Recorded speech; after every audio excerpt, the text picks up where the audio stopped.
Welcome back to the spoken English training programme. और ये जो थर्ड डे है और इसमें हम बहुत इम्पोर्टेंट जो टेंस है वो सीखने जा रहे हैं।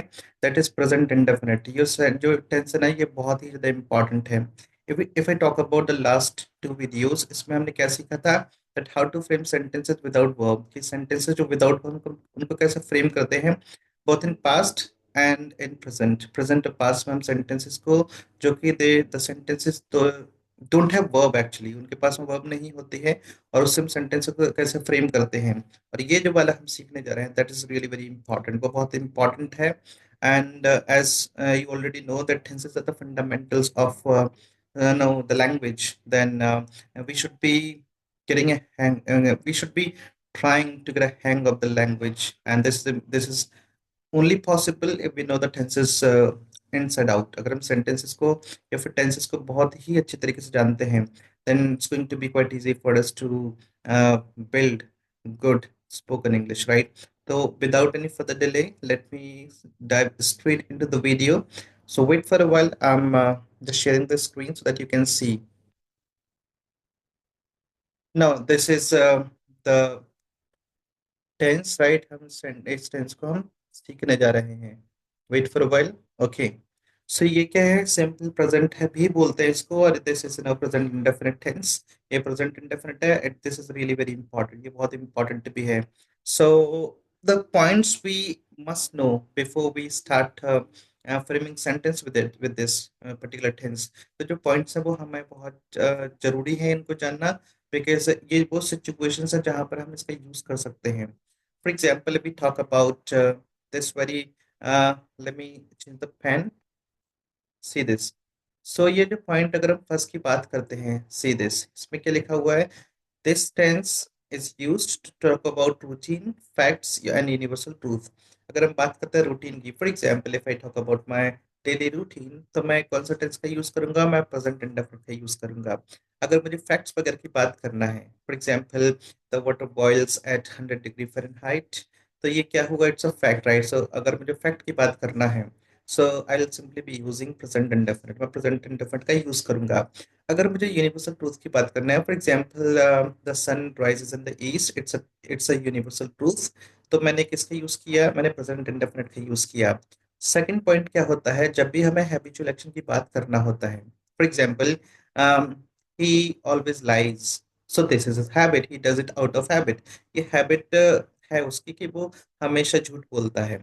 और he gets up early in the morning, तो वो जल्दी सुबह उठता है। What is it? It is his habit, ये उसकी हैबिट है। तो जब भी हम हैबिचुअल एक्शंस की बात करते हैं, so we use present indefinite, हम प्रेजेंट इंडेफिनिट का यूज करते हैं। थर्ड पॉइंट अगर हम बात करते हैं तो इसमें क्या लिखा हुआ है? To talk about things that are always true. जो चीजें हमेशा ही सच हैं, मतलब सही है, उसकी तरह में बात करना होता है तो हम किसका यूज करते हैं? प्रेजेंट इंडेफिनिट का यूज कर सकते हैं, मतलब करते हैं। और किसी के प्रोफेशन की अगर हम बात करते हैं तब भी हम प्रेजेंट इंडेफिनिट का यूज करते हैं, हालांकि ये जो सेंटेंस जो रहेगा वो विदाउट वर्ब रहेगा। For example she is a doctor, so it's present indefinite but in a without verb, क्योंकि हम जो कि हम कर चुके हैं लास्ट वाला जो हमारा वीडियो था, लास्ट लास्ट वाला वीडियो था उसमें, दिस वन, राइट? सो जो जो हमेशा सच होता है उसके लिए भी हम किसका यूज करते हैं? प्रेजेंट इंडेफिनिट का। अगर हम बात करते हैं to report somebody's speech, see ये समबडी है, this is the way how they write in dictionaries, right? So to report somebody's speech in present tense, present tense में अगर किसी की स्पीच को अगर मैं रिपोर्ट करना होगा, सो हम प्रेजेंट इंडेफिनिट का यूज करेंगे। सी टू डिस्क्राइब अ प्रोसेस और प्रोसीजर, अगर मैं प्रोसेस की बात करना होगा तब भी हम किसका यूज करेंगे? प्रेजेंट इंडेफिनिट का। जैसे you might have read some you know recipes, or you might have read about recipes, you might have read about processes and procedures. So generally हम उसमें किसका यूज करते हैं? प्रेजेंट इंडेफिनिट का use करते हैं। और अगर हम फ्यूचर की बात करते हैं जिसमें क्या या तो एज आ रहा हो, या सॉरी एज सुन एज आ रहा हो, ठीक है, व्हेन आ रहा हो, बिफोर आ रहा हो, आफ्टर आ रहा हो, एज आ रहा हो, अनटिल आ रहा हो, या फिर इफ आ रहा हो, उस केस में हम किसका यूज करते हैं? प्रेजेंट इंडेफिनिट का यूज करते हैं। मैं आपको ये पूरा बताने वाला हूँ। फॉर एग्जाम्पल अभी इसके बाद में हम एग्जाम्पल्स करेंगे, उसमें I will be talking about this in detail, मैं डिटेल में बात करूंगा। Let's see what's the identification of this tense. इस टेंस की आइडेंटिफिकेशन क्या है? देखो, अगर हमें नहीं पता कि किसी टेंस को हम कब यूज करेंगे, then it will be quite difficult for us to use that particular tense, और will not be able to speak, हम बोल नहीं पाएंगे। तो इसमें क्या है, आइडेंटिफिकेशन क्या रहेगा, सेंटेंसेस के जो लास्ट में है ना, ये ता है इस टाइप का वर्ड, मतलब इस टाइप की एंडिंग होती है। इफ अगर हम किसी गर्ल की बात करते हैं या फिर किसी वुमन की बात करते हैं तो फिर ती है हो जाता है। और अगर हम we talking about more than one people और थिंग्स, तो ते है हो जाता है, right. Let's talk about the rule. तो हम रूल की बात करते हैं, ये तो हो गया identification. Now we are moving on to the rules. तो रूल्स में क्या है, सबसे पहले जैसे ना आपको टेंसेस, पहले टेंसेस में जो सेंटेंसेस आते हैं वो मैंने आपको पहले बताए थे। इसमें भी मैं आपको बता रहा हूँ कि अगर हम अफर्मेटिव की बात करते हैं, राइट, किसकी बात करते हैं, अफर्मेटिव की बात करते हैं, तो वहां पर इसका रूल क्या होगा, right. So see this affirmative, affirmative sentences you already no. Affirmative sentence वो होते हैं जहां पर ना सेंटेंस में कोई नेगेटिव नहीं आता है, और या फिर उसमें क्वेश्चन वगैरह नहीं होता है, तो वो अफर्मेटिव में आता है। It's simply a statement, right. ये स्टेटमेंट होता है। तो इसमें सबसे पहले क्या आएगा, सब्जेक्ट आएगा, जिसकी हम बात कर रहे होते हैं वो आ जाएगा। देन वो में या तो एस आएगा या ई एस जुड़ जाएगा, या फिर वो की फर्स्ट फॉर्म आएगी। ये देन उसके बाद में जो अदर वर्ड्स आ जाएंगे वो ऑब्जेक्ट ऑब्जेक्ट के उसमें as in the form of object आ जाएगा, right. So I be letting you know कि हम कहाँ पर वो ऐसी इसका यूज करेंगे और कहाँ पर वो की फर्स्ट का यूज करेंगे। I let you know, right, once I am done with this rules and all. So negative की बात करते हैं। नेगेटिव, जब सेंटेंस में कोई नेगेटिव वर्ड आता है, आई मीन सेंटेंस में नॉट वगैरह आता है, तो वो नेगेटिव सेंटेंस होता है। इस पर सबसे पहले क्या आएगा, सब्जेक्ट आएगा, और हम डू या डज का यूज करेंगे। Depends on the subject, subject पे डिपेंड करता है। और इसमें जो एस सी एस है ना, वो भी सब्जेक्ट पे डिपेंड करता है। अगर सब्जेक्ट सिंगुलर है तो हम उसमें वो में एस सी एस लगा देंगे। अगर वो जो सब्जेक्ट अगर प्लूरल है तो वो में वो की फर्स्ट फॉर्म आ जाती है, right. In the similar fashion negative में भी करेगा, सब्जेक्ट अगर प्लूरल है तो हम डू का यूज करेंगे, और सब्जेक्ट अगर सिंगुलर है तो हम डज का यूज करेंगे। नॉट आ जाएगा देन। और इसके अलावा अगर आपको शॉर्टेड फॉर्म में जाना है तो डू नॉट की जगह पे डोंट हम लिख देंगे, और डज नॉट की जगह पे हम डजंट लिख देंगे। उसके बाद में वो की फर्स्ट फॉर्म आ गई, देयर इज नो एस और E S, with the verb. Verb में एस ई एस नहीं आएगा, फर्स्ट फॉर्म ही आएगी, राइट। और उसके बाद में ऑब्जेक्ट आ जाएगा। अगर हम बात करते हैं इंटेरोगेटिव की, तो इंटेरोगेटिव में क्या होता है, क्वेश्चंस वगैरह पूछा करते हैं इसमें। और इसमें सबसे पहले क्या है, या तो हम डू का यूज करेंगे, डस का यूज करेंगे, डिपेंड्स ऑन द सब्जेक्ट, वो सब्जेक्ट पे डिपेंड करता है। उसके बाद में सब्जेक्ट आ जाएगा अगर सेंटेंस में नॉट है, क्योंकि मैंने इसमें लिखा नहीं है इंटेरोगेटिव प्लस नेगेटिव। इसमें मैंने यहीं पर आपको मैं एक्सप्लेन कर देता हूँ कि अगर इसमें इंटेरोगेटिव के साथ में अगर नेगेटिव आ गया तो हम क्या करेंगे, डू या डस के बाद में सब्जेक्ट आ गया, फिर हम नॉट का यूज कर देंगे, और फिर उसकी फर्स्ट फॉर्म आ जाएगी, देन ऑब्जेक्ट आ जाएगा, question mark if you writing something, right. और इसके इसमें अगर इंटरोगेटिव प्लस नेगेटिव आता है तो हम ये जो मैंने बताया था कि डू डज है ना, फिर सब्जेक्ट फिर नॉट के बजाय हम क्या कर सकते हैं, डोंट या डजंट से सेंटेंस को स्टार्ट कर सकते हैं। In case the sentence is negative plus interrogative plus negative, right. And उसके बाद में सब्जेक्ट आ जाएगा, देन वर्ब की फर्स्ट फॉर्म आ जाती है, देन ऑब्जेक्ट आ जाता है, right. And then comes the question word, that is question mark, sorry. That depends on you. अगर आप स्पीकिंग कर रहे हो then you don't really require to just put this because it's already understood. Next अगर हम बात करते हैं क्वेश्चन वर्ड की, जब सेंटेंस में वाई व्हेन वेयर हाउ वगैरह आ जाता है, तो हम उस सेंटेंस को किससे स्टार्ट करते हैं, क्वेश्चन वर्ड से स्टार्ट करते हैं। देन डू या डज का हम यूज करेंगे, राइट। और depends the same, this this depends on the subject we are using, right. और अगर सब्जेक्ट सिंगुलर है तो हम तो डज का यूज करेंगे, अगर सब्जेक्ट अगर प्लूरल है तो हम डू का यूज करेंगे। देन विल कम सब्जेक्ट, है ना, अगर इसमें भी अगर क्या क्वेश्चन वर्ड प्लस नेगेटिव आ गया तो यहाँ पर नॉट रख देंगे इसके बाद में। देन वर्ब की फर्स्ट फॉर्म आ जाएगी, देन ऑब्जेक्ट आ जाएगा, राइट। और अगर हमें इसको शॉर्टेंड फॉर्म में लिखना है तो हम क्या कर सकते हैं, क्वेश्चन वर्ड के बाद में अगर ये क्वेश्चन वर्ड प्लस नेगेटिव है तो क्वेश्चन वर्ड प्लस डोंट या डजंट का हम यूज कर सकते हैं, देन सब्जेक्ट आ जाएगा, ओके, फर्स्ट फॉर्म आ जाएगी, देन ऑब्जेक्ट आ जाएगा, राइट। अब now let's move on to the usages of do and does. So do और डज का हम यूज देख लेते हैं।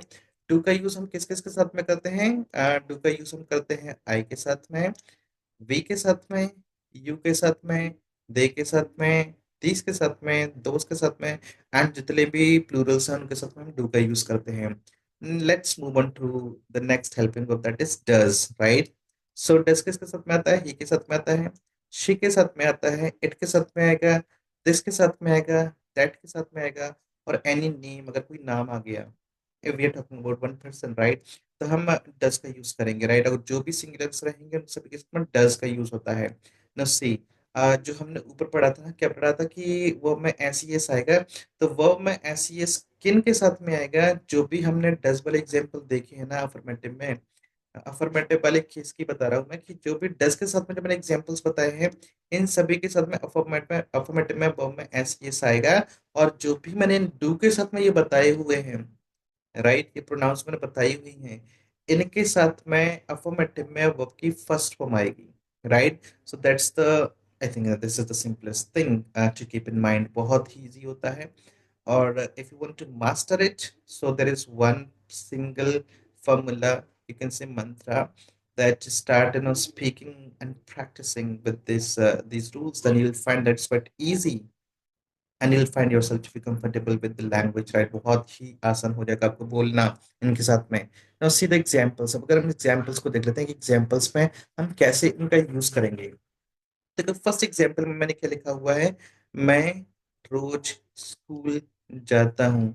It's an affirmative sentence. कौन सा सेंटेंस है, ये अफर्मेटिव सेंटेंस है। और अफर्मेटिव सेंटेंस में क्या रहता है रूल, मैंने आपको पहले ही बताया था कि सबसे पहले क्या आएगा, सब्जेक्ट आएगा, और फिर क्या आएगा, वर्ब प्लस एस, या फिर ई एस आएगा, या फिर वर्ब की फर्स्ट फॉर्म आएगी, एंड देन आएगा ऑब्जेक्ट। तो इसमें हम क्या करेंगे, देखो इंग्लिश में मैं को क्या बोलते हैं, आई बोलते हैं, राइट।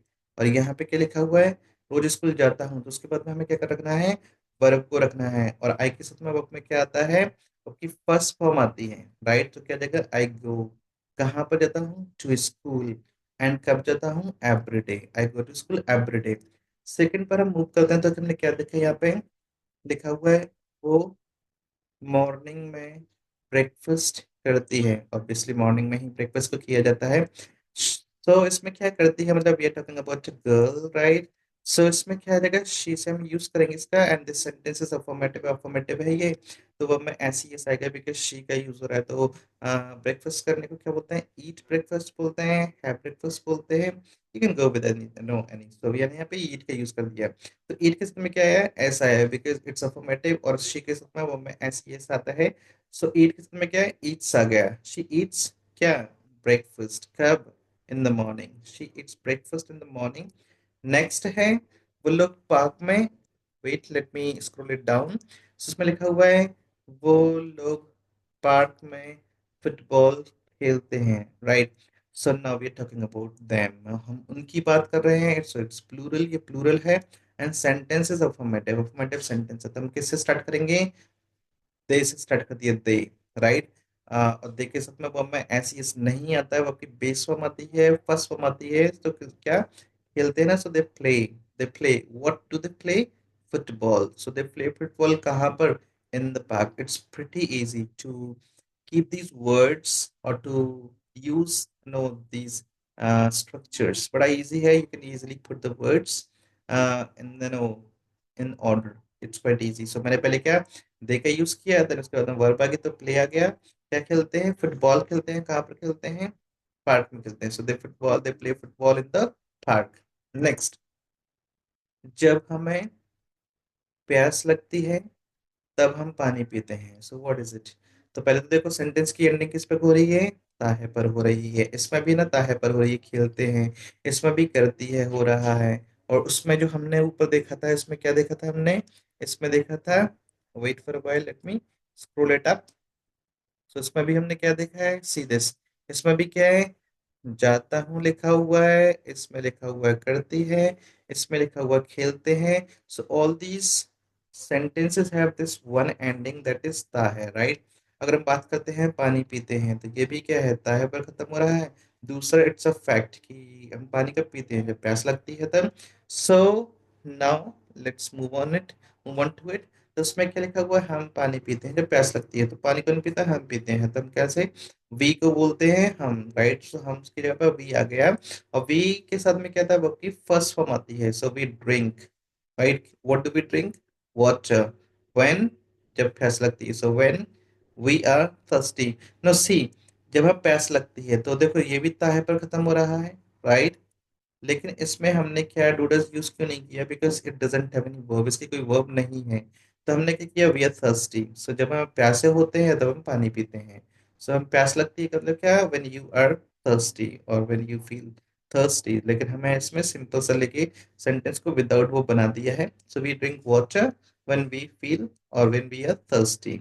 नेक्स्ट, सूरज पूर्व में उगता है। So this is also present indefinite because ता है पर खत्म हो रहा है एंड इट्स अ फैक्ट, और ये फैक्ट है। तो कौन उगता है? सूरज को। तो सूरज को क्या, द सन होता है, राइट। उगने को बोलते हैं राइज, और बिकॉज सन इज सिंगुलर तो इसमें राइज का क्या हो गया, rises. The sun rises, sun के साथ में द लगा हुआ because it's an unique object, right, और this is the only one of its kind. तो उसमें सन के साथ में और जो भी हेवनली बॉडीज होते हैं उसमें हम द का यूज करते हैं। तो द सन राइजेस कहाँ पर, इन द ईस्ट। ठीक है। नेक्स्ट इज, वो नाइट में बुक्स रीड करता है। तो ये भी किस पर खत्म हो रहा है, सीधे करता है, राइट।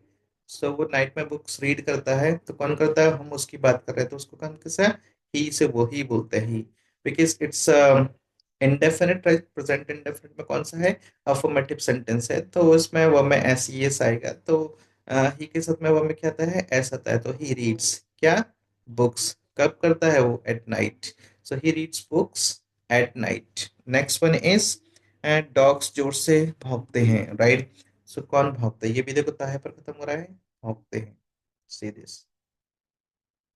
ठीक है। सो सब्जेक्ट क्या है, डॉग्स है। सो डॉग्स कर दिया। भौंकने को इंग्लिश में क्या बोलते हैं, बार्क। अब इसमें बार्क्स क्यों नहीं आया, बिकॉज डॉग्स इज प्लूरल, और अगर सिंगुलर होता डॉग तो बार्क्स हो जाता। सो क्या हो गया, डॉग्स बार्क, कैसे, लाउडली, बहुत जोर से। बहुत होता तो वेरी भी लगा सकते थे, उसमें केवल जोर से वो लिखा हुआ है। नेक्स्ट है, वो अपने फ्रेंड के लिए लेटर लिखती है, right. So what she does, वो क्या करती है, तो हमने शी कर दिया, और राइट की जगह पे राइट्स आएगा बिकॉज शी के साथ में वो में एस ई एस आता है। सो शी राइट्स क्या, लेटर, किसको, to a friend. She writes a letter to a friend. Next one is, मुझे चॉकलेट्स पसंद है। किसको चॉकलेट्स पसंद है, मुझे। तो मुझे को इंग्लिश में क्या बोलते हैं, इसका मतलब एक ही है, पसंद है पर मैं पसंद करता हूँ, तो ये ताहू पर ही खत्म हो रहा है एक हिसाब से। बट ये नो दिस ताहू इज हिडन ओवर हियर। यहाँ पर ना ताहू वो हिडन है, इसका मतलब क्या, मुझे पसंद है ना, मैं पसंद करता हूँ क्या, चॉकलेट्स। तो आई से स्टार्ट किया, आई के साथ में वो मैं एस एस नहीं आता है, so I like what, chocolates. Next one is, तुम रोज बहुत मेहनत करते हो। ये भी तब खत्म होगा, करते हो, राइट। तुम रोज बहुत मेहनत करते हो, right. Wait for a while, wait. तुम रोज बहुत मेहनत करते हो, तो जो करते हो उसको थोड़ा सा हम क्या कर देते हैं, लेट अस सर्कल इट। तुम बहुत रोज बहुत मेहनत करते हो, वेट फॉर अ व्हाइल। इसको जरा मैं सही से लिख दूं, it's been erased actually. Okay. तुम रोज बहुत मेहनत करते हो, तो ये भी प्रेजेंट इंडेफिनिट है। तो तुमको इंग्लिश में यू बोलते हैं, और यू, और मेहनत करने को बोलते हैं वर्क हार्ड। ठीक है। और अकेली मेहनत को बोलते हैं हार्ड वर्क। तो यहाँ पे मेहनत करना वर्ब है, तो हम क्या लेंगे, यू के साथ में वो में एस एस नहीं आता है, सिंपल सा वर्क। यू वर्क हार्ड का एवरी डे, रोज बहुत मेहनत करते हो। नेक्स्ट है, वो वीक में एक बार अपने ग्रैंड पेरेंट्स से मिलने जाता है, राइट। कौन जाता है, वो जाता है। तो सब्जेक्ट हमारा क्या हुआ, वो हुआ। तो वो को इंग्लिश में ही बोलते हैं, और मिलने जाने के लिए विजिट्स हो गया, बिकॉज ये के साथ में वो में एस एस आता है। सो ही विजिट्स, किसको विजिट करता है, हिज ग्रैंड पेरेंट्स। कब, वंस अ वीक, मतलब वीक में एक बार। नेक्स्ट हम देखते हैं, वो लोग हमेशा गरीबों की हेल्प करते हैं। तो ये भी किस पे खत्म हो रहा है, दे हैं पर। तो वो लोग हमेशा गरीबों की मदद करते हैं या फिर हेल्प करते हैं। तो वे लोगों को क्या, दे, और हमेशा लिखा होगा तो ऑलवेज है क्या, दे ऑलवेज हेल्प आएगा, बिकॉज दे के साथ में वो में एस एस नहीं आता है। They always help the poor, means all the poor people. So they always help the poor, मतलब सारे लोग जो पुअर लोग हैं ना, उनकी वो रोज हेल्प, मतलब हमेशा हेल्प करते हैं। नेक्स्ट इज, टीचर लेसन्स को क्लियरली एक्सप्लेन करता है या फिर करते हैं, right. Because we are talking about one teacher, not many teachers. So singular है, सो वेयर द टीचर। तो एक्सप्लेन वर्ब, तो उसमें क्या रहेगा, एक्सप्लेन्स क्या चीज, द लेसन्स। कैसे करता है, clearly. So the teacher explains the lessons clearly next अगर हम देखते हैं तो हम बहुत खुशी के साथ फेस्टिवल्स को सेलिब्रेट करते हैं। तो ये भी किस पर है, ताहे पर आ रहा है। हम बहुत खुशी के साथ में फेस्टिवल्स को सेलिब्रेट करते हैं। सो कौन करता है, हम करते हैं। तो वी आ गया। और बिकॉज सेलिब्रेट का क्या, सेलिब्रेट का सेलिब्रेट रहेगा, सेलिब्रेट्स नहीं होगा बिकॉज वी के साथ में एस नहीं आता है, बेस फॉर्म आती है। सो वी सेलिब्रेट क्या चीज, फेस्टिवल्स कैसे करते हैं, विद ग्रेट जॉय, खूब है ना, खुशी के साथ में। नेक्स्ट है वो कभी मॉर्निंग योगा को स्किप नहीं करती है। राइट, ये भी तीहे पर खत्म हो रहा है। कौन नहीं करती है, शी। और क्योंकि ये ऑलरेडी नेगेटिव है तो हम इसमें डज नॉट नहीं लगाएंगे, right, never itself is negative word, तो डज नॉट नहीं लगाएंगे। इसलिए हम क्या करेंगे, जो अफर्मेटिव वाला फॉर्मूला है वो उस पर अप्लाई करेंगे। तो वो मैं yes या एस का यूज करेंगे बिकॉज शी आ रहा है। सो शी नेवर स्किप्स क्या चीज, हर morning yoga. Right, next one is मुझे कॉफी के बजाय टी पसंद है। किसको, मुझे। सो आई पसंद होने को क्या बोलते हैं, प्रेफर टी ओवर कॉफी, या फिर आई प्रेफर कॉफी और टी टू कॉफी भी कर सकते हैं। राइट, प्रेफर टू होता है और यहाँ पर प्रेफरेंस के लिए हम ओवर भी लगा सकते हैं। So I prefer tea to coffee, या फिर I prefer tea over coffee.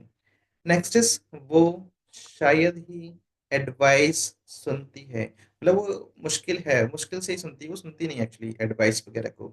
तो शी शायद ही को बोलते हैं सेल्डम। और seldom is a negative word, तो हमने लिसन का लिसन्स कर दिया। शी सेल्डम लिसन्स किस चीज को, टू एडवाइस। नेक्स्ट इज दिन के समय बर्ड्स आकाश आकाश में उड़ते हैं। तो कौन उड़ता है, बर्ड्स। बर्ड्स प्लूरल है तो क्या, फ्लाई का फ्लाई रहेगा, बर्ड्स फ्लाई कहाँ पर, इन द स्काई, कब, during the day. So birds fly during the, birds fly in the sky during the day.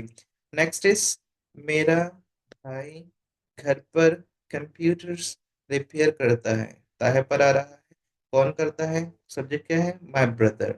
Right, my brother singular, तो रिपेयर का क्या हो जाएगा, रिपेयर्स क्या चीज, कंप्यूटर्स कहाँ पे, at home. So my brother repairs computers at home. Next one is बच्चा जब भी मदर को, बच्चा जब भी मदर को देखता है तो स्माइल करने लगता है। राइट, सो किसकी बात हो रही है, बच्चे की बात हो रही है। सो द बेबी, राइट, क्या करता है, स्माइल्स, बिकॉज सिंगुलर है तो स्माइल्स हो गया, द बेबी स्माइल्स कब, व्हेनेवर शी क्या, सीज हर मदर, तो जब भी वो मदर को देखती है तो कैसे स्माइल करती है, राइट, बेबी।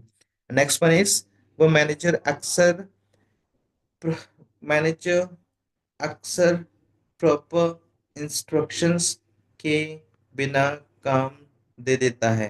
कौन दे देता है बिना इंस्ट्रक्शन, प्रॉपर इंस्ट्रक्शंस के काम, मैनेजर। तो हम क्या, मतलब सिंपल है ये, no negative no interrogative.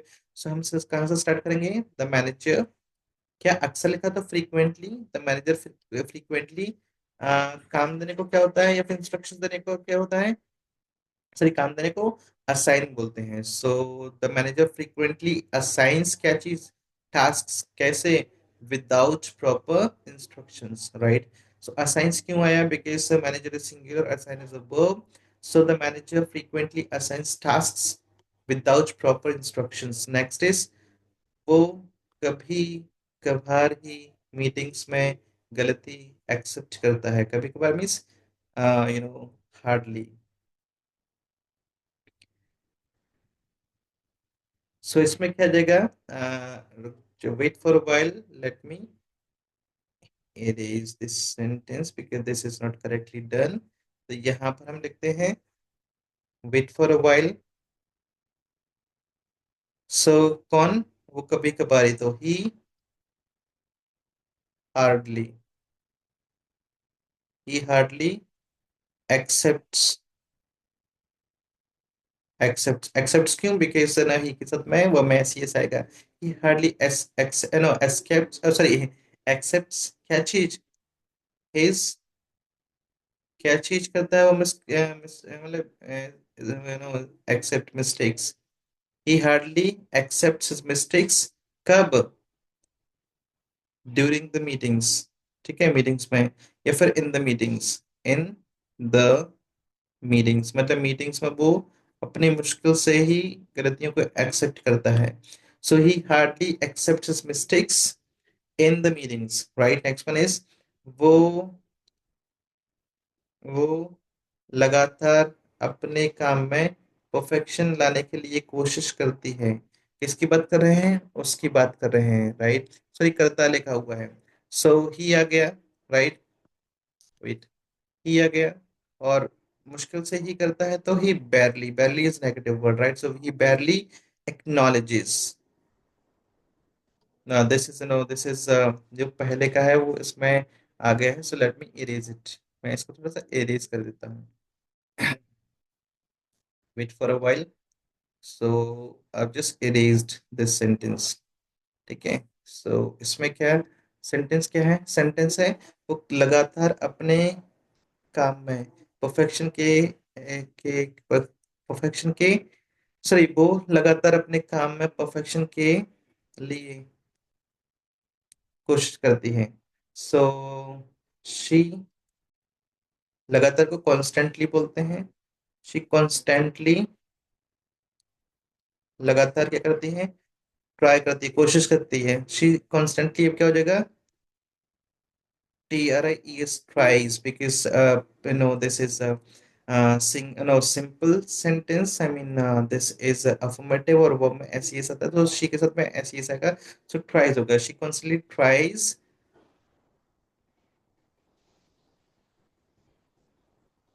to bring क्या चीज? perfection, perfection किसमें? in his work, in her work because करती है लिखा हुआ है। so in her work, in her work, right. Next one is बहुत लोग मानते हैं कि ऑनेस्टी से सक्सेस मिलती है। सो क्या करते हैं? मैनी पीपल क्या कहते हैं? मानना मतलब believe. Many people believe that honesty leads to success, कि ऑनेस्टी से ना सक्सेस मिलती है। Next one is organisation skills के एनहांस करने के लिए रेगुलर वर्कशॉप्स कंडक्ट करता है। कौन, किसकी बात कर रहे हैं हम कर रहे हैं ऑर्गेनाइजेशन की। सो जब हो गया, wait for a while, let me scroll it down. Wait for a while. ठीक है। तो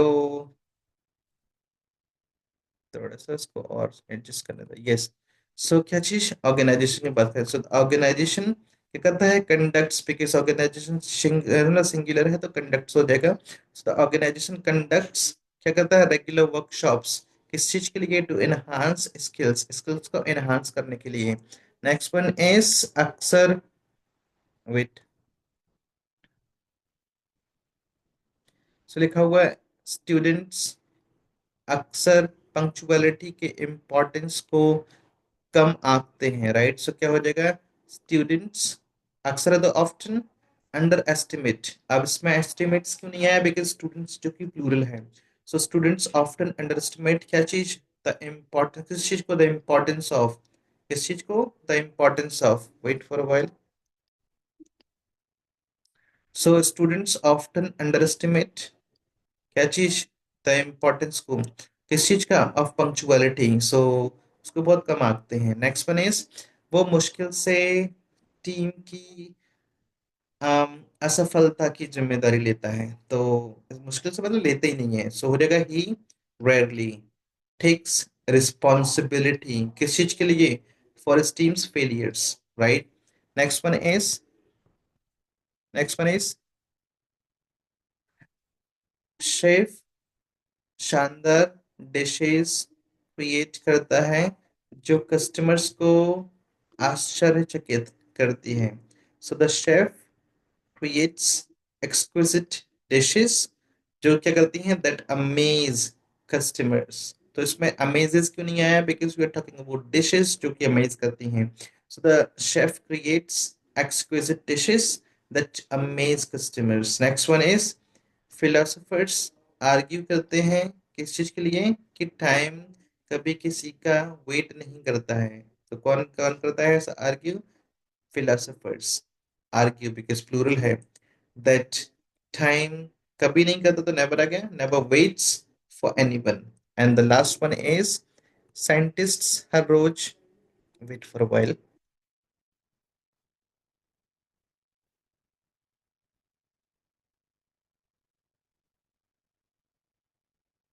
So क्या हो गया? साइंटिस्ट्स रोज यूनिवर्स के रहस्यों को खोजते हैं। तो कौन खोजता है? Wait for a while. Scientists क्या करते हैं? एक्सप्लोर किस चीज को? The mysteries of the universe every day, right? So this is how we utilize, or we how we make use of this tense, right? So what you gotta do is, so आपको करना क्या है ना, you got to know, आपको पता चल गया है that how to use the sentence, how to use the tense, and how to frame sentences with this particular tense. इस tense से हम sentences को कैसे frame करते हैं? Example के लिए मैंने अभी आपको these all the sentences I've just taught you, were, an affirmative, वो affirmative थे सारे, there was no negative, there was no interrogative. अगर आपको नेगेटिव इंटरगेटिव करना है तो it's going to be pretty easy, आपको बहुत इजी होने वाला है। फॉर एग्जांपल अगर मुझे बोलना है कि मुझे ये अच्छा नहीं लगता है, सो सिंपल सा है, I don't like it, right? और अगर आपको बोलना है कि अब वहां पर जाते क्यों हो, so why do you go there, right? Why do you go there, right? आप जाते क्यों हो? आप जाते क्यों हो? Why do you go there? और why do you fear him? आपको उससे डर क्यों लगता है? Why do you fear him? और मैं ऐसा कभी नहीं करता हूँ, I never do this, I never do this, या फिर I never do so. And next one is, क्या वो आपको पढ़ाता है? Does it teach you? And how does it teach you? वो आपको कैसे पढ़ाता है? And why does it teach you? वो आपको क्यों पढ़ाता है? And why doesn't it teach you? वो आपको क्यों नहीं पढ़ाता है?